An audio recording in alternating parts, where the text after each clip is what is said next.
وعلیکم السلام ورحمۃ اللہ وبرکاتہ۔ اللہ رب العالمین خیر و عافیت میں رکھے۔ سوال بڑا ہی عجیب ہے کہ بعض مسجدوں پر یا گیٹ پر لکھا رہتا ہے نویت سنت الاعتکاف، تو کیا ایسے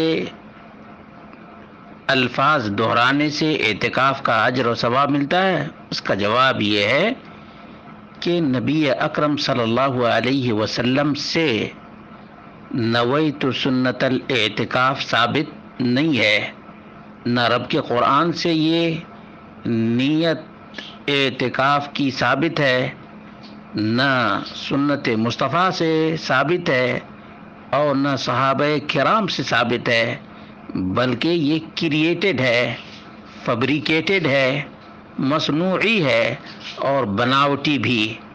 اس لیے جو لوگ مسجدوں کے گیٹ پر نویت سنت الاعتکاف لکھ کر آویزاں کرتے ہیں، یہ سراسر خلاف اسلام کرتے ہیں۔ اسلام اسی کا نام ہے جو نبی اکرم صلی اللہ علیہ وسلم کے قول و فعل، تقریر اور صحابہ نے جس طرح سے سمجھا ہے اسی کا نام دین ہے۔ منمانی کا نام دین نہیں، اور یہ کریٹ کر لینے سے، بنا لینے سے اجر و ثواب حاصل ہونے والا نہیں، بلکہ بدعت ایجاد کرنے کی وجہ سے، بدعت پر عمل پیرا ہونے کی وجہ سے وزر ہوگا، گناہ ہوگا اور پاپ ہوگا، اور خلاف سنت مصطفیٰ بھی۔